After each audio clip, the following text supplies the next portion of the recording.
She said it calmly, like it was something she'd rehearsed. We were in the living room, lights low, our daughter's old photos still lining the shelves, when my wife looked at me and said, "She needs her real father now. Not you. Not the man who raised her. Just real." The word landed heavy, rewriting years in a single breath. Our daughter was an adult by then, grown, capable, making her own choices, but that didn't make the sentence hurt less. I'd been there for scraped knees, school plays, late-night talks when the world felt too big. I'd stayed up worrying, showed up early, believed love counted more than labels. In that moment, it felt like none of it mattered. I didn't argue.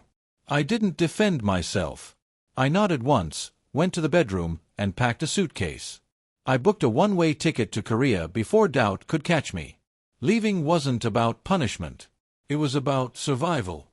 Staying meant shrinking until I disappeared. When I told my wife I was going, she said, "Maybe space will help." Space can be a polite way of saying you're no longer needed. Korea was loud and unfamiliar in the best way. Neon streets, quick footsteps, a language I didn't know but wanted to learn. I rented a small apartment near a river and took consulting work that rewarded consistency and quiet effort. No one asked me to explain my place. No one reduced me to a footnote in my own life. I built a routine, morning walks, evening meals, learning enough words to feel less lost. Piece by piece, I felt solid again. Back home, the story didn't unfold the way my wife expected. The man she called our daughter's real father arrived full of promises and left them half-kept. He liked the idea of being important more than the work of being present. Boundaries blurred. Old arguments resurfaced. The house that once felt steady grew tense and uncertain. My daughter called me late one night. We talked about small things first, the weather, her job, a new hobby. Then her voice wavered. "I didn't mean for you to leave," she said. I didn't correct her. I didn't say whose choice it was. I listened. Parenthood doesn't end when the credit is taken away. It changes shape. Time passed. From a distance, my life simplified. I learned the city's rhythms. I made friends who knew me without a backstory. I realized something important. Fatherhood isn't a test you pass or fail based on biology alone.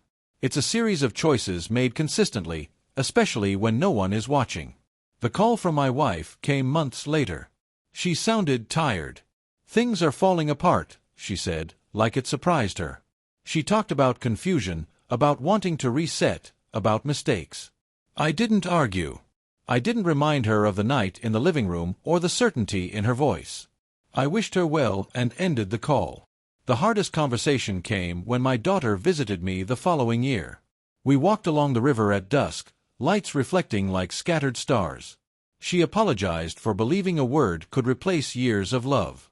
I told her love doesn't compete, it accumulates. We don't erase chapters, we add to them.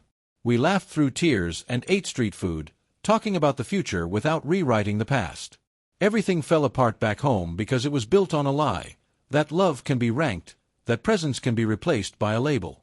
Leaving didn't erase me. It clarified everything. I didn't go to Korea to run away.